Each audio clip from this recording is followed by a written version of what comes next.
You can find it in the rainforest, on the frontiers of medical research, in the movies, and it's all over the world of wireless communications. One of nature's biggest design secrets has finally been revealed. My God, of course, it's obvious. It's an odd-looking shape you may never have heard of, but it's everywhere around you. The jagged, repeating form called a fractal. They're all over in biology. They're solutions that natural selection has come up with over and over and over again. Fractals are in our lungs, kidneys, and blood vessels. Flowers, plants, weather systems, the rhythms of the heart, the very essences of life.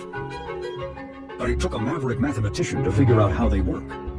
I don't play with formulas, I play with pictures. And that is what I've been doing all my life. His was a bold challenge to centuries-old assumptions about the various forms that nature takes. The blinders came off, and people could see forms that were always there, but formerly were invisible. Making the invisible visible. Finding order in disorder. What mysteries can it help us unravel? Coming up next on Nova. Hunting the hidden dimension.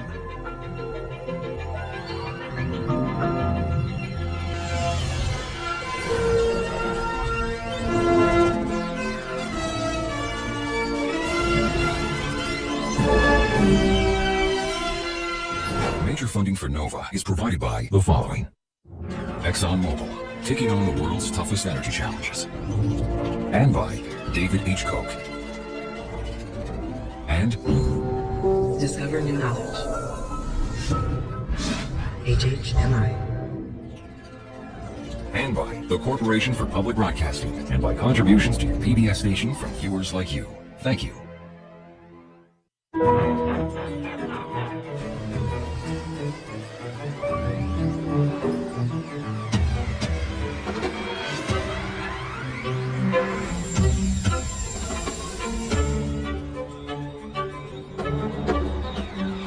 In 1978, at Boeing Aircraft in Seattle, engineers were designing experimental aircraft.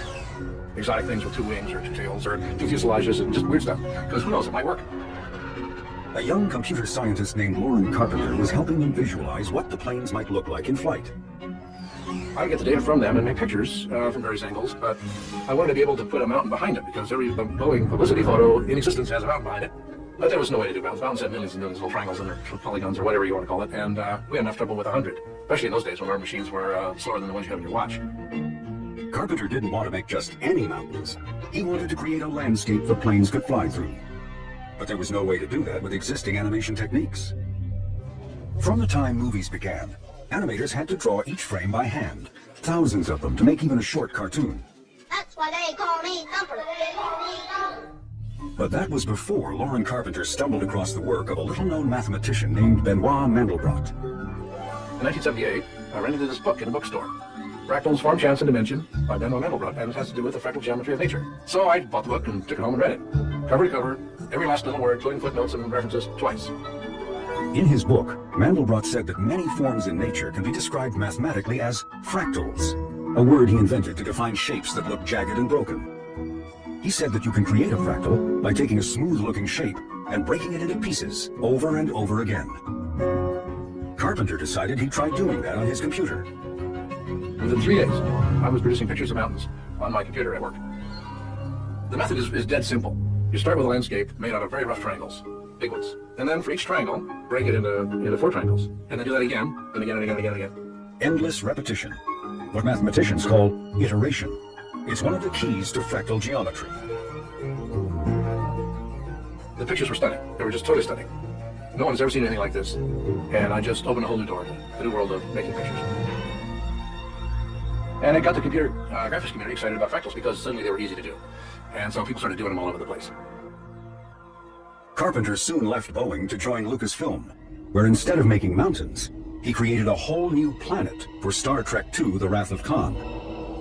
It was the first ever completely computer-generated sequence in a feature film. Fascinating. Made possible by the new mathematics of fractal geometry. Benoit Mandelbrot, whose work had inspired that innovation, was someone who prided himself on standing outside the mainstream. I can see things that nobody else suspects until I point out to them Oh, of course, but they haven't seen it before.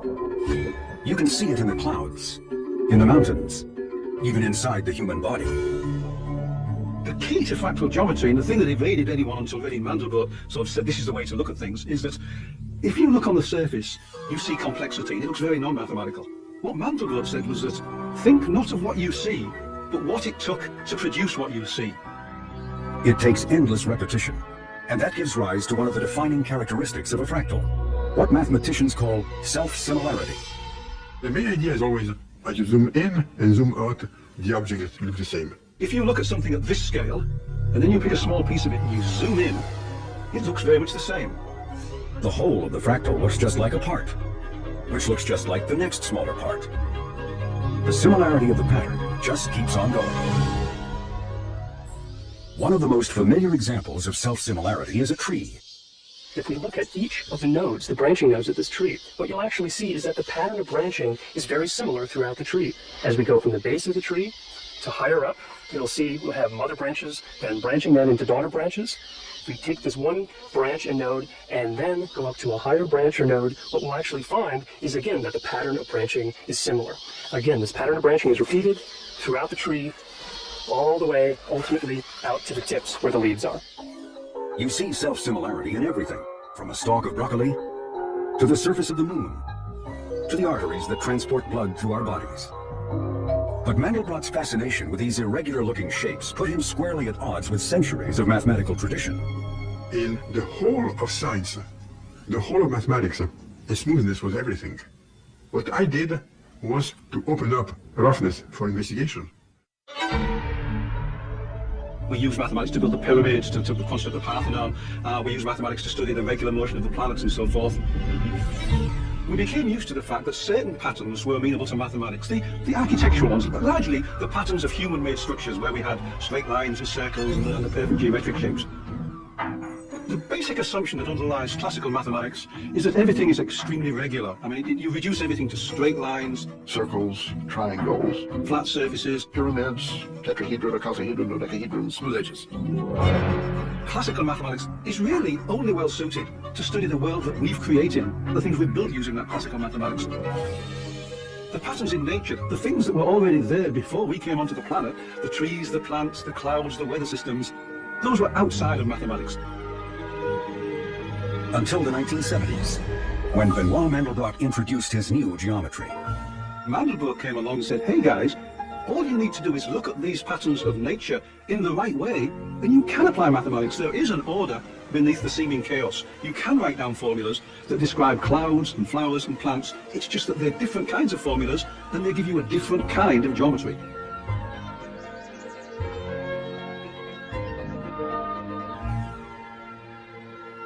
The big question is, why did it take till the 1970s before somebody wrote a book called The Fractal Geometry of Nature? If they're all around us, why didn't we see them before? The answer seems to be, well, people were seeing them before. People clearly recognize this repeating quality in nature. People like the great 19th century Japanese artist Katsushika Hokusai. If you look well enough, you see the shadow of a cloud over Mount Fuji. The cloud is billows upon billows upon billows. Hokusai with the great wave, on top of the great wave, the smaller waves. After my book mentioned that Hokusai was fractal, I got inundated with people saying, now we understand Hokusai. Hokusai was drawing fractals.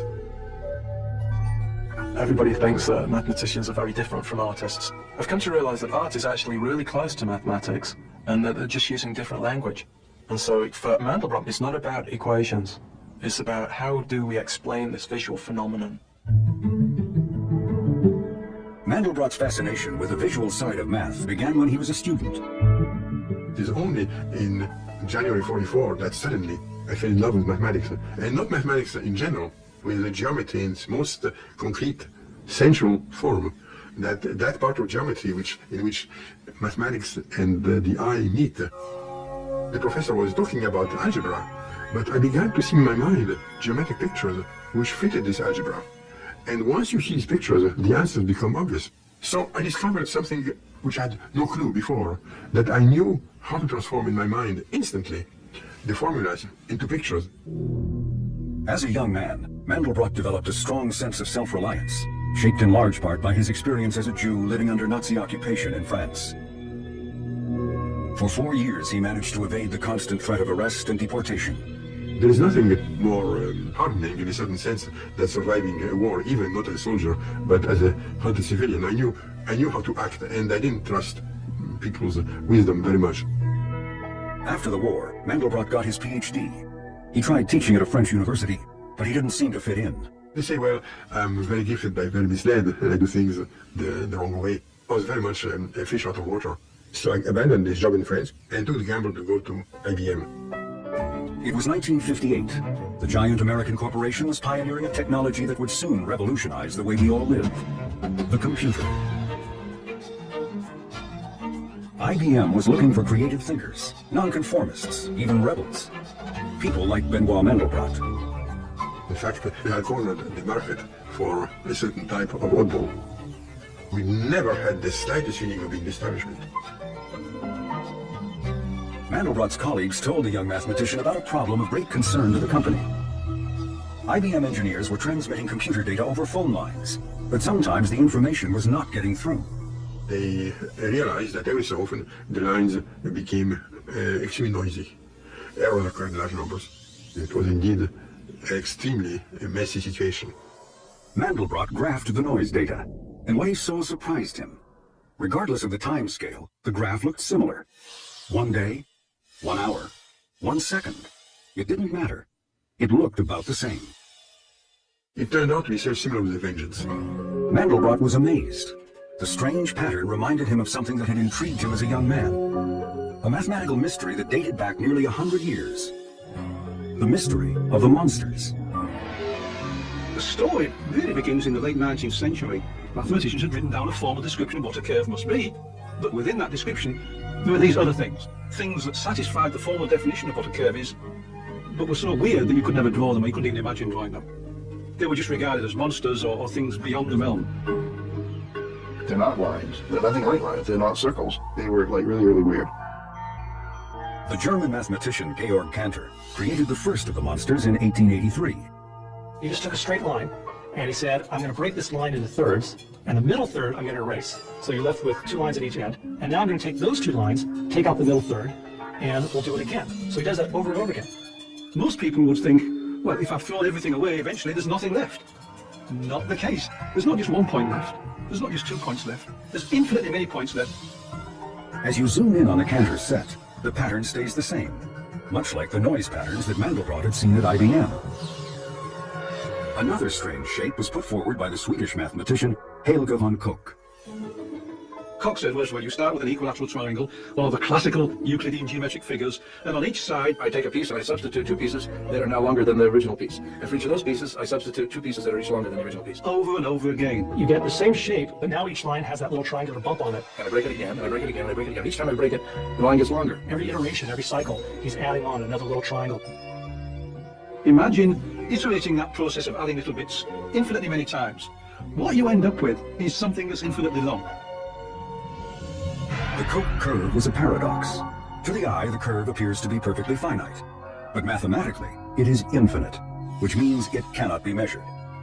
At the time, they called it a pathological curve because it made no sense according to the way people were thinking about measurement and Euclidean geometry and so on. But the Koch curve turned out to be crucial to a nagging measurement problem: the length of a coastline. In the 1940s, British scientist Lewis Richardson had observed that there can be great variation between different measurements of a coastline. It depends on how long a yardstick is, and how much patience you have. If you measure the coastline of Britain with a 1 mile yardstick, you get so many yardsticks, which gives you so many miles. If you measure with a 1 foot yardstick, it turns out that it's longer. And every time you use a shorter yardstick, you get a longer number. Because you can always find finer indentations. Mandelbrot saw that the finer and finer indentations in the Koch curve were precisely what was needed to model coastlines. He wrote a very famous article in Science magazine called How Long is the Coastline of Britain? A coastline, in geometric terms, said Mandelbrot, is a fractal. And though he knew he couldn't measure its length, he suspected he could measure something else: its roughness. To do that required rethinking one of the basic concepts in math: dimension. What we would think of as normal geometry. 1 dimension is the straight line. 2 dimensions is, say, the box that has surface area.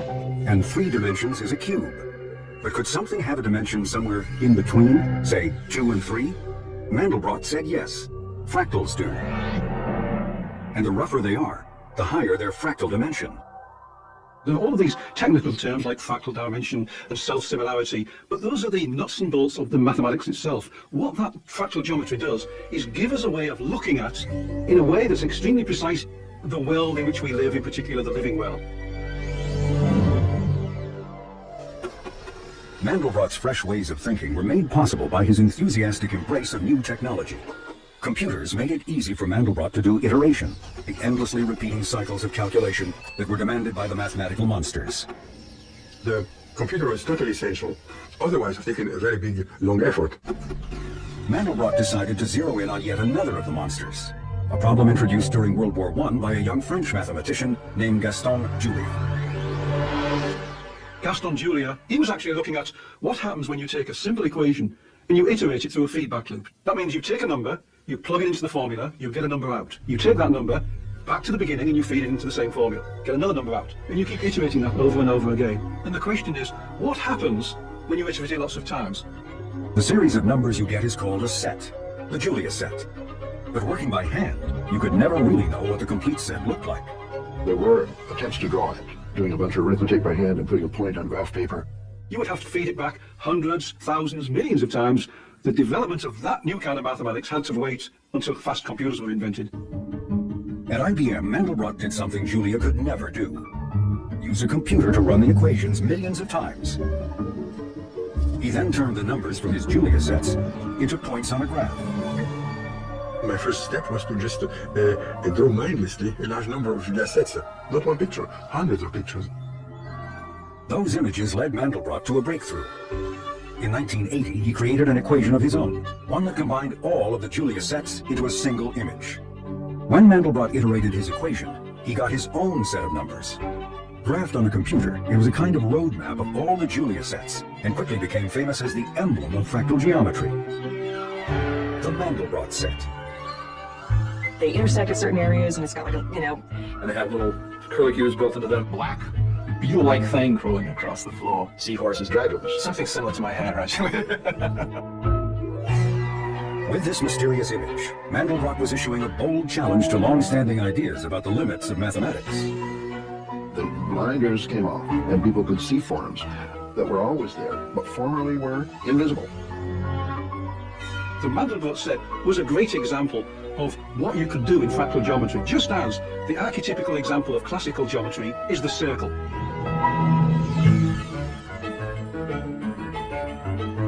When you zoom in, you see them coming up again, so you see self-similarity. You see, by zooming in, you zoom, you're zooming in, you're zooming in, and pop. Suddenly it seems like you're exactly where you were before, but you're not. It's just that way down there, it has the same kind of structure as way up here, and the sameness can be grokked.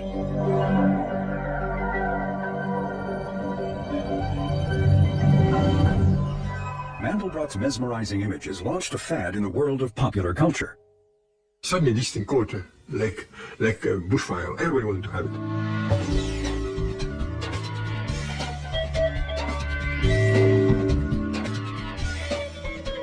I thought, this is something big going on. This was a cultural event of great proportions. In the late 1970s, Jane Barnes had just launched a business designing men's clothing. When I started my business in '76, I was doing fabrics the old-fashioned way, just on graph paper, weaving them on a little hand loom. But then she discovered fractals, and realized that the simple rules that made them could be used to create intricate clothing designs. I thought, this is amazing. So that very simple concept, I said, oh, I can make designs with that. But in the 80s, I really didn't know how to design a fractal because there wasn't software. So Barnes got help from two people who knew a lot about math and computers, Bill Jones and Dana Cartwright. I had Dana and Bill writing my software for me. They said, oh, your work is very mathematical. And I was like, it is? That's my weakest subject in school. We had a physicist and a mathematician and a textile designer. We had so much to learn from each other. I did not know what a warp and a weft is. Jane, her ability with numbers is fairly restricted, if I can put that politely. All the parameters here, there was a way we were going to communicate. We were going to get together somehow. And it really did happen pretty quickly.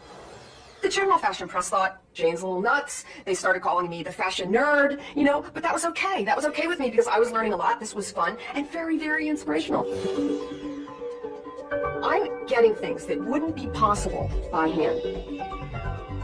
You know, sometimes when I think about things in my head, and I say, you know, I just saw light coming through that screen door, and look at the meringue effects that are happening on the ground. Can I go draw that? No way. But I can describe that to my mathematician. This kind of reminds me of... He sends me back the generator, all ready for me to try. And I sit down at the computer and say, well, let's see what it's doing. And I have parameters that I can control. And I keep pushing, and I go, wow, this is not what I expected at all. At all. And it's cool. Lose the false loop. The same kinds of fractal design principles have completely transformed the magic of special effects. This is a key moment from Star Wars Episode 3, where our two heroes have run out onto the end of this giant mechanical arm, and the lava splashes down onto the arm.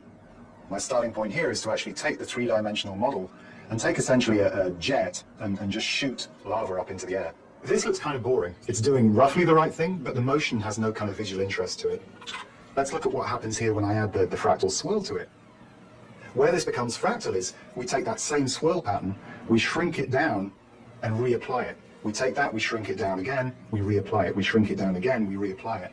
And from here on, it's just a case of layering up more and more and more. I've used the same technique to create these additional lava streams. I then do it again here to get some just red hot embers.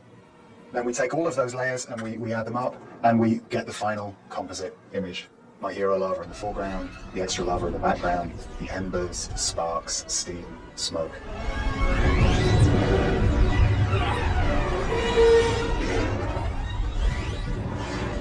Designers and artists the world over have embraced the visual potential of fractals.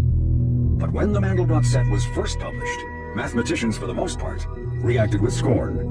In the Mathematical Intelligencer, which is a gossip sheet for professional mathematicians, there were article after article saying he wasn't a mathematician, he was a bad mathematician, it's not mathematics, fractal geometry is worthless. The eye had been banished out of science. The eye had been excommunicated. His colleagues, especially the really good ones, pure mathematicians that he respected, they turned against him. Because, you know, you get used to the world that you've created and that you live in, and mathematicians have become very used to this world of smooth curves that they can do things with. They were clinging to the old paradigm when Mandelbrot and a few people were way out there bringing in the new paradigm. Now, he used to call me up on the telephone late at night because he was bothered and we'd talk about it. Mandelbrot was saying, this is a branch of geometry just like Euclid. Well, it offended them. They said, no, this is an artifact of your stupid computing machine. I know very well that there's this line that fractals are pretty pictures but are pretty useless. Well, it's a pretty jingle, but it's completely ridiculous. Mandelbrot replied to his critics with his new book, The Fractal Geometry of Nature. It was filled with examples of how his ideas could be useful to science. Mandelbrot argued that with fractals, he could precisely measure natural shapes and make calculations that could be applied to all kinds of formations, from the drainage patterns of rivers to the movements of clouds. So this domain of growing living systems, which I, along with most other mathematicians, had always regarded as pretty well off limits for mathematics and certainly off limits for geometry, suddenly was center stage. It was Mandelbrot's book that convinced us that this wasn't just artwork, this was new science in the making. This was a completely new way of looking at the world in which we live that allowed us not just to look at it, not just to measure it, but to do mathematics and thereby understand it in a deeper way than we had before. As someone who's been working with fractals for 20 years, I'm not going to tell you fractals are cool. I'm going to tell you fractals are useful. And that's what's important to me. In the 1990s, a Boston radio astronomer named Nathan Cohen used fractal mathematics to make a technological breakthrough in electronic communication. Cohen had a hobby. He was a ham radio operator, but his landlord had a rule against rigging antennas on the building. I was at an astronomy conference in Hungary, and Dr. Mandelbrot was giving a talk about the large-scale structure of the universe, and reporting how using fractals was a very good way of understanding that kind of structure, which really wowed the entire group of astronomers. He showed several different fractals that I, in my own mind, looked at and said, oh, wouldn't it be funny if you made an antenna out of that shape? I wonder what it would do. One of the first designs he tried was inspired by one of the 19th century monsters, the snowflake of Helga von Koch. I thought back to the lecture and said, well, I've got a piece of wire. What happens if I bend it? After I bent the wire, I hooked it up to the cable and my ham radio, and I was quite surprised to see that it worked the first time out of the box. It worked very well. And I discovered that much of a surprise to me that I could actually make the antenna much smaller using the fractal design. So it was, frankly, an interesting way to beat a bad rap with the landlord. Cohen's experiments soon led him to another discovery. Using a fractal design not only made antennas smaller, but enabled them to receive a much wider range of frequencies. Using fractals, experimentally, I came up with a very wideband antenna, and then I worked backwards and said, why is it working this way? What is it about nature that requires you to use the fractal to get there? The result of that work was a mathematical theorem that showed if you want to get something that works as an antenna over a very wide range of frequencies, you need to have self-similarity. It has to be fractal in its shape to make it work. Now that was an exact solution. It wasn't like, oh, here's a way of doing it, and there's a lot of other ways of doing it. It turned out mathematically, we were able to demonstrate that was the only technique you would use to get there. Cohen made his discovery at a time when cell phone companies were facing a problem. They were offering new features to their customers, like Bluetooth, walkie-talkie, and Wi-Fi, but each of them ran on a separate frequency. You need to be able to use all those different frequencies and have access to them without 10 stubby antennas sticking out at the same time. The alternative option is you can let your cell phone look like a porcupine, but most people don't want to carry around a porcupine. Today, fractal antennas are used in tens of millions of cell phones and other wireless communication devices all over the world. We're going to see over the next 10 to 15 to 20 years that you're going to have to use fractals because it's the only way to get cheaper cost and smaller size for all the complex telecommunication needs we're having. Once you realize that a shrewd engineer would use fractals in many, many contexts, you better understand why nature, which is shrewder, uses them in its ways. They're all over in biology. They're solutions that natural selection has come up with over and over and over and over again. One powerful example, the rhythms of the heart. Something that Boston cardiologist Ari Goldberger has been studying his entire professional life. The notion of sort of the human body as a machine goes back through the tradition of Newton and the machine-like universe. So somehow we're machines, we're mechanisms. The heartbeat is this timekeeper. Galileo was reported to have used his pulse to time the swinging of a pendular motion. So that all fit in with the idea that the normal heartbeat is like a metronome. But when Goldberger and his colleagues analyzed data from thousands of people, they found the old theory was wrong. This is where I showed the heartbeat time series of a healthy subject. And as you can see, the heartbeat is not constant over time. It fluctuates, and it fluctuates a lot. For example, in this case, it fluctuates between 60 beats per minute and 120 beats per minute. The patterns looked familiar to Goldberger, who happened to have read Benoit Mandelbrot's book. When you actually plotted out the intervals between heartbeats, what you saw was very close to the rough edges of the mountain ranges that were in Mandelbrot's book. You blow them up, expand them, you actually see that there are more of these wrinkles upon wrinkles. The healthy heartbeat, it turned out, had this fractal architecture. People said, this isn't cardiology, you just do cardiology if you want to get funded. But it turns out it is cardiology. Goldberger found that the healthy heartbeat has a distinctive fractal pattern, a signature that one day may help cardiologists spot heart problems sooner. Please look around the screen for me. Right, Cooper, we're going to do the calibration. At the University of Oregon, Richard Taylor is using fractals to reveal the secrets of another part of the body, the eye. What we want to do is see what is that eye doing that allows it to absorb so much visual information. And so that's what led us into the eye trajectories. Under the monitor is a little infrared camera which will actually monitor where the eye is looking, and it actually records that data. And so what we get out is a trajectory of where the eye has been looking. It's interesting how they go around the pattern. And so the computer will get out this graph, and it will look, have all of these various little structure in it. And it's that pattern that we zoom in, we tell the computer to zoom in on and see the fractal dimension. The tests show that the eye does not always look at things in an orderly or smooth way. If we could understand more about how the eye takes in information, we could do a better job of designing the things that we really need to see. A traffic light. You're looking at the traffic light, you've got traffic, you've got pedestrians. Your eye is looking all over the place, trying to assess all of this information. People design aircraft cockpits, rows of dials and things like that. If your eye is darting all around based on a fractal geometry though, maybe that's not the best way. Maybe you don't want these things in a simple row. We're trying to work out the natural way that the eye wants to absorb the information. Is it going to be similar to a lot of these other subconscious processes? Body motion.